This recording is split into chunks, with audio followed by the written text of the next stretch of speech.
Welcome back to the Cowboys Big News Today. Today's news is all about transition, tough decisions, and the uncertain road ahead for one of the most talked about franchises in sports, the Dallas Cowboys. The 2025 NFL season is officially over for Dallas, and as the offseason begins, the front office finds itself standing at a crossroads. Changes are already happening, expectations are high, and the pressure to get things right has never been stronger. Today's story, we will take a deep dive into everything shaping the Cowboys' offseason so far. We will talk about coaching changes, roster uncertainty, free agency pressure, and most importantly, the future of the running back position. We'll explore why the Cowboys moved on from defensive coordinator Matt Eberflus, what that decision says about the team's direction, and how one major free agent situation could define Dallas' identity going forward. We are not here for hot takes or quick reactions. This is a long-form conversation, a full breakdown meant to give context, clarity, and perspective. By the end of this episode, you'll understand not just what the Cowboys might do, but why these decisions matter so much. The Cowboys enter the offseason under the microscope. The Dallas Cowboys never experience a quiet offseason. Whether the team wins big or falls short, the spotlight is always on them. This year is no different. After a disappointing campaign marked by inconsistency and defensive struggles, Dallas entered the offseason knowing change was inevitable. Fans expected accountability. Analysts demanded answers, and the front office responded quickly. The firing of defensive coordinator Matt Eberflus was the first major domino to fall, and while it may not have shocked anyone, it set the tone for everything that followed. This move was not just about one coach. It was a signal that the Cowboys understand the urgency of the moment and recognize that standing still is not an option. Why Matt Eberflus had to go? Matt Eberflus arrived in Dallas with a reputation as a disciplined defensive mind. Early on, there was hope that his system would bring stability and toughness to a unit that needed both. But as the season unfolded, those hopes faded. The Cowboys' defense struggled in nearly every measurable category. Missed tackles, blown coverages, poor third-down efficiency, and an inability to stop the run became weekly storylines. Opposing offenses seemed to find success far too easily, and the defense failed to complement an offense that often did enough to win games. Even after the mid-season trade for Quinnen Williams, which briefly sparked optimism, the improvement was short-lived. The defense showed flashes, but flashes are not enough in the NFL. Consistency wins games, and Dallas simply did not have it. In the end, Eberflus became the most visible symbol of the defense's failures. Letting him go was less about blame and more about reset. The Cowboys needed a fresh start. Coaching changes and what they reveal about Dallas' strategy. Coaching changes are rarely isolated decisions. They usually reflect a broader organizational philosophy. In this case, the Cowboys' decision to move on from Eberflus suggests that the front office is prioritizing immediate improvement over long-term patience. Dallas is not rebuilding. This is a team that believes it can compete now. With veteran stars, a proven quarterback, and playoff expectations, the margin for error is slim. That reality makes every coaching hire, every roster move, and every contract negotiation critically important. The next defensive coordinator will need to deliver results quickly. There will be no long adjustment period. The Cowboys are in win-now mode, whether they admit it publicly or not. The other major question, the future of Javonte Williams. While coaching changes grab headlines, roster decisions often have a bigger impact on the field. One of the most important questions Dallas faces this offseason is whether they can retain running back Javonte Williams. Williams just completed the best season of his career. He was explosive, reliable, and productive. More importantly, he became a central part of the Cowboys' offensive identity. When Dallas needed tough yards, big plays, or a spark, Williams delivered. That kind of performance does not come cheap. And now, the Cowboys face a familiar problem: how to keep a rising star without breaking the bank. Javonte Williams' breakout season in context. To understand why Williams is so valuable, you have to look beyond raw statistics. His impact went deeper than yards and touchdowns. He gave the offense balance. He forced defenses to respect the run. He opened up play-action opportunities and took pressure off the passing game. Week after week, Williams showed vision, power, and patience. He ran with confidence and urgency, traits that are contagious in a locker room. Teammates fed off his energy, and fans quickly embraced him as a core piece of the offense. That kind of production is exactly what teams look for in free agency. And unfortunately for Dallas, they're not the only team that noticed. The financial reality of free agency. Williams played the 2025 season on a one-year, $3 million deal. That contract now looks like a bargain. With free agency approaching, his market value has skyrocketed. According to projections, Williams could command a multi-year deal worth over $20 million. That is a significant investment, especially for a team already managing multiple large contracts across the roster. This is where tough decisions come in. The Cowboys must weigh Williams' importance against their financial flexibility. Paying him means sacrificing resources elsewhere. Letting him walk means replacing a proven playmaker. Neither option is painless. Why the New York Jets are a serious threat. Analysts believe the New York Jets are one of the strongest contenders to sign Williams. The Jets have cap space, a clear need at running back, and a roster that could benefit greatly from his skill set. A projected 3-year, $20 million deal makes sense from their perspective. For Williams, it represents security and recognition. For Dallas, it represents a looming loss. If the Cowboys are unwilling or unable to match that offer, they must be ready with a backup plan or J.K. Dobbins, a possible replacement option. If Williams leaves, the Cowboys will need another running back capable of carrying a significant workload. One name that continues to surface in discussions is J.K. Dobbins. Dobbins' career has been defined by both promise and frustration. When healthy, he is dynamic and efficient. He runs with burst and has proven he can be productive at the NFL level. However, injuries have followed him throughout his career. Missed games and shortened seasons have prevented him from securing long-term stability. That history makes him a risky option, but also a potentially affordable one. Why Dobbins fits the Cowboys situation? From a financial standpoint, Dobbins makes sense. A one-year, $5 million deal is manageable and low risk. It allows the Cowboys to replace much of Williams' production without committing long-term money. For Dobbins, Dallas represents an opportunity. A strong season behind a solid offensive line could rebuild his value and position him for a bigger contract in the future. This type of mutual benefit is common in NFL free agency. Teams take calculated risks, and players bet on themselves. Comparing Williams and Dobbins as players. While Williams and Dobbins are both talented, they are not identical. Williams brings more power and durability, while Dobbins relies on quickness and efficiency. Williams proved he could handle a heavy workload. Dobbins has been more effective in limited stretches. The Cowboys would need to adjust their offensive approach if they make this switch. That adjustment is not impossible, but it requires careful planning and realistic expectations. Lessons from past Cowboys running back decisions. The Cowboys have a long history of difficult running back decisions. From letting productive players walk to investing heavily in others, the results have been mixed. These experiences should inform the current situation. Overpaying can limit flexibility.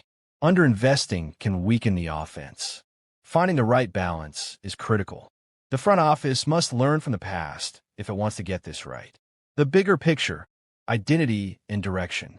At its core, this offseason is about identity. What kind of team do the Cowboys want to be? Are they built around power football, balance, and control? Or are they shifting toward a more flexible, cost-efficient model? The decisions at defensive coordinator and running back will help answer those questions. They will reveal whether Dallas is committed to continuity or ready for transformation. Why this offseason matters more than most. Some offseasons are about fine-tuning. Others are about survival. This one feels like a turning point. The Cowboys have talent. They have resources. What they need now is clarity.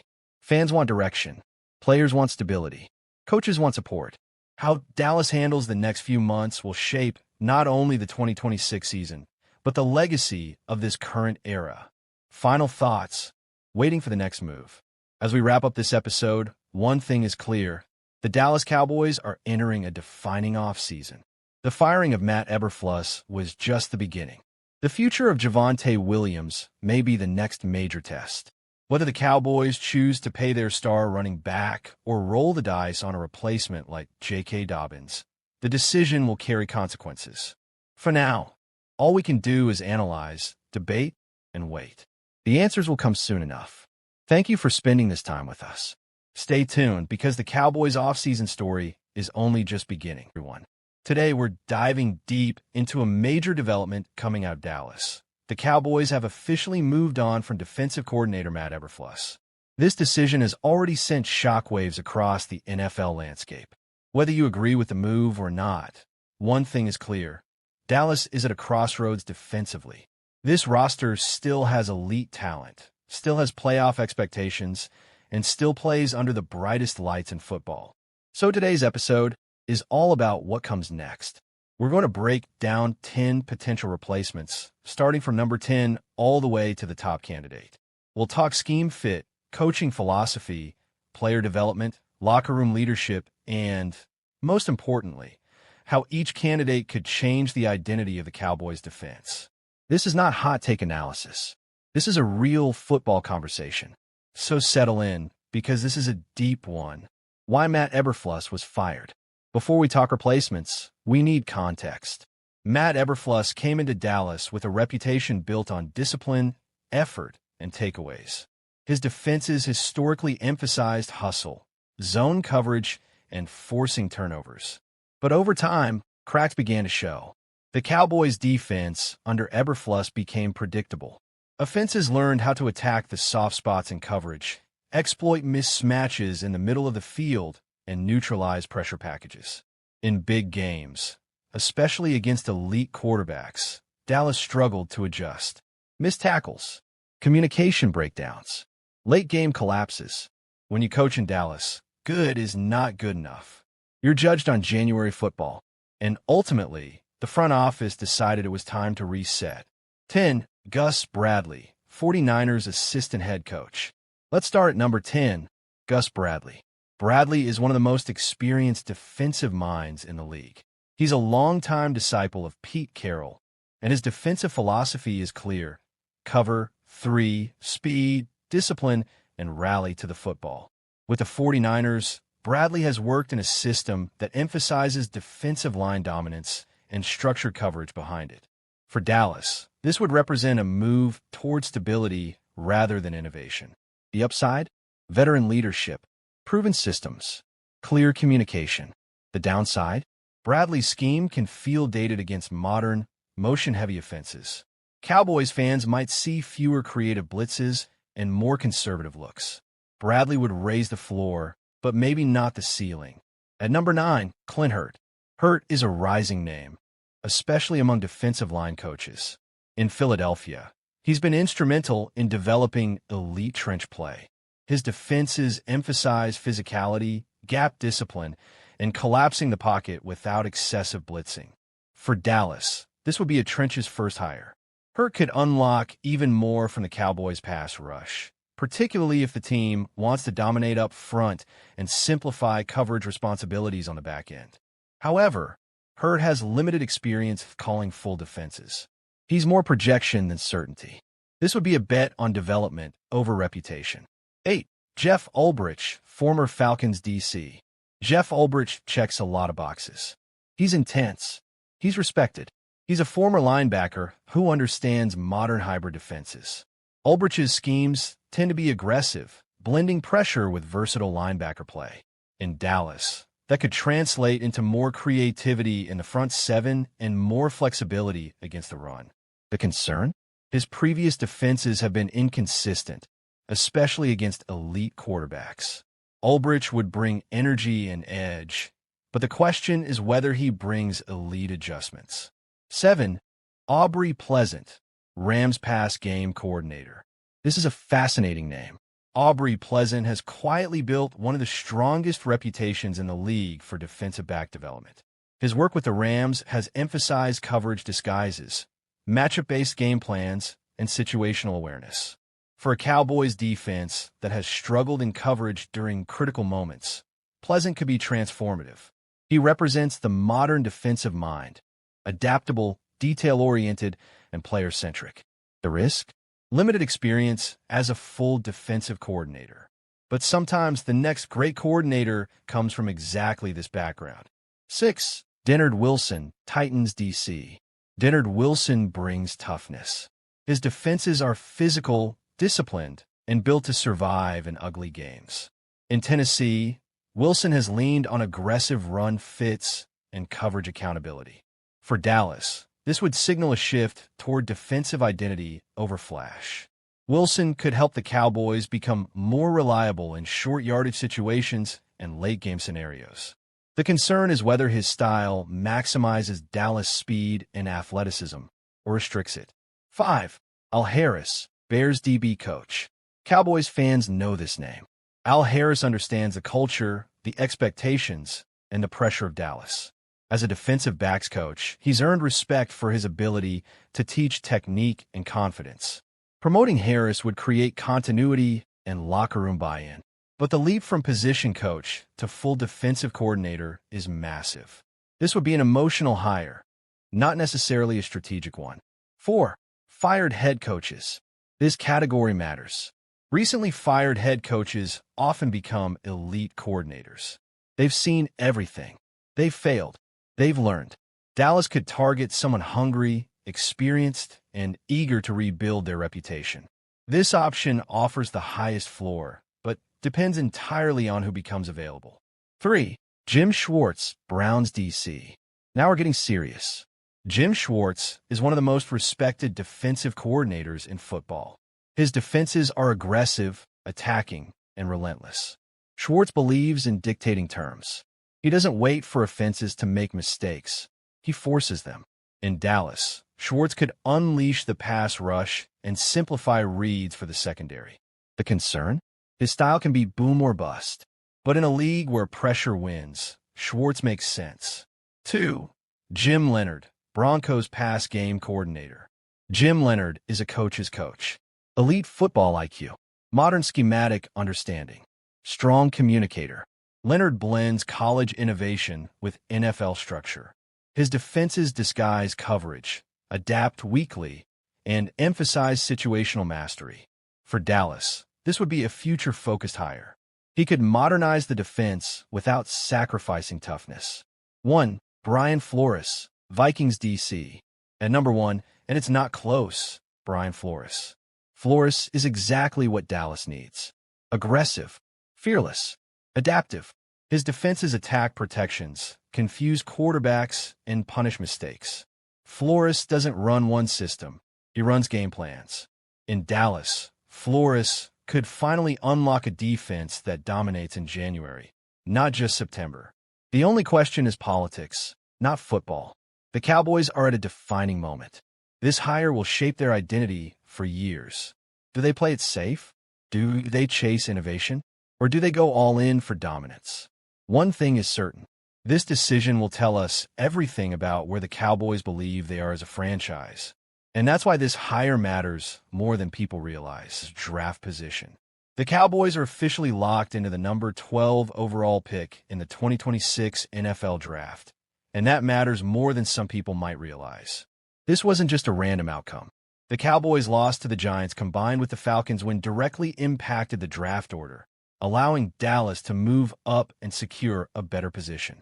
In a draft that is shaping up to be deep at multiple positions of need, picking at number 12 puts the Cowboys right in the middle of the action. At number 12, the Cowboys are in a sweet spot. They're high enough to land a premium talent, but not so high that they're locked into one position or one type of player. This is the range where teams can react to how the board falls. If quarterbacks push elite defenders down, Dallas benefits. If offensive tackles rise early, defensive playmakers may be sitting right there. Flexibility is power on draft night, and the Cowboys will have it. As we look ahead to potential draft targets, one thing becomes clear very quickly. Defense is going to be a major theme. Linebacker, edge rusher, corner, and safety all show up when you start mapping out realistic options at number 12. That tells you a lot about how the Cowboys see their roster.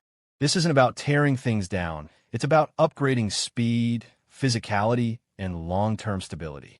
One name that immediately jumps off the board is Arvell Reese, linebacker from Ohio State.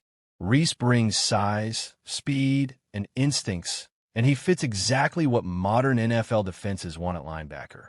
He can move sideline to sideline, handle coverage responsibilities, and still come downhill with authority. Drafting a linebacker at 12 might not feel flashy to some fans, but it's the kind of move that stabilizes a defense for years. Reese isn't just a tackler, he's a tone setter. Staying with Ohio State, Sonny Styles is another name to watch closely.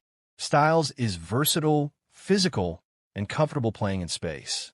He gives you flexibility in how you deploy your defense, whether that's as a hybrid linebacker, safety, or matchup piece against modern offenses. The Cowboys have struggled at times with versatility on defense, and Styles would directly address that issue. This is the kind of pick that defensive coordinators love, even if casual fans have to warm up to it. Then there's Caleb Downs, one of the most exciting defensive backs in the entire draft class. If Downs is available at 12, the Cowboys will have a serious decision to make. He brings instincts, range, and playmaking ability on the back end, something Dallas has been searching for consistently. A safety like Downs can erase mistakes, disguise coverages, and change the way offenses game plan. Drafting him would be a statement that the Cowboys want to control games defensively from the secondary out. Edge rusher is another position that cannot be ignored, and there are several names that make sense in this range. Reuben Bain Jr. out of Miami is a powerful, explosive edge defender who can win with strength and quickness. He brings energy, physicality, and upside. David Bailey from Texas Tech offers a different profile, with speed and bend that translate well to the NFL pass rush game. Keldrick Falk from Auburn is another intriguing option, known for his motor and ability to disrupt plays even when he doesn't get home. The Cowboys know that you can never have enough pass rushers, especially in a conference loaded with elite quarterbacks. Cornerback also looms large, especially with names like Mansour Delane from LSU and Jermid McCoy from Tennessee. Delane brings size and physicality, fitting the profile of an outside corner who can handle press coverage. McCoy offers athleticism and ball skills, giving you someone who can grow into a true number one corner over time. In today's NFL, cornerback isn't a luxury, it's a necessity. If the Cowboys believe one of these players can anchor the secondary, number 12 is exactly where you make that move.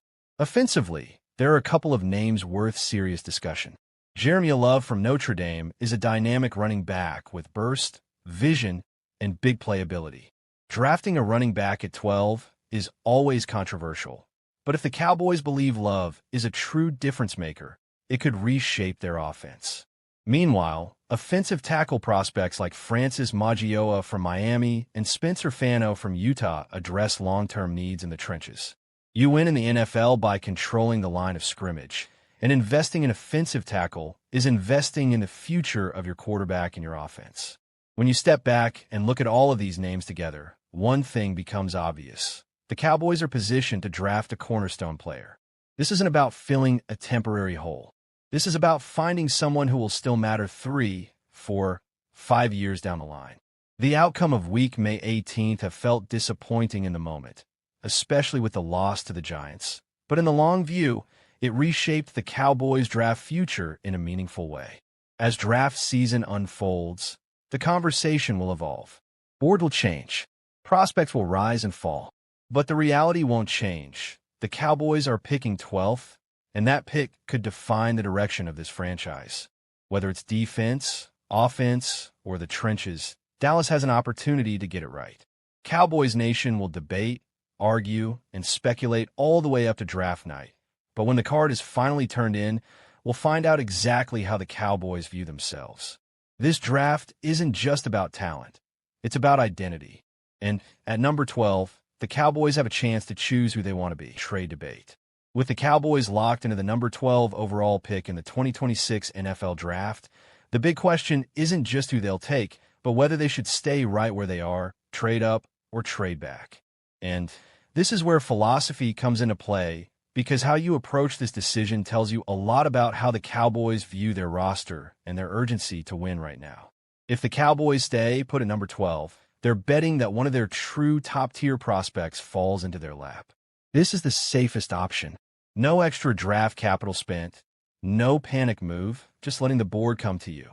In most mock drafts, this is where players like Arvell Reese, Sonny Styles, Caleb Downs, or one of the top edge rushers could realistically be available. Staying at 12 means trusting your scouting department and trusting that patience will be rewarded. For a front office that values discipline, this approach makes a lot of sense. But now let's talk about trading up, because this is where things get controversial. Trading up from 12 would signal that the Cowboys believe there is a true difference maker at the top of the board who cannot be missed. Maybe that's Caleb Downs if he starts slipping but won't make it past the top 10. Maybe it's a dominant edge rusher like Reuben Bain Jr., who the Cowboys believe can change games immediately. Trading up costs draft capital, and that's the risk. You're sacrificing future depth for present impact.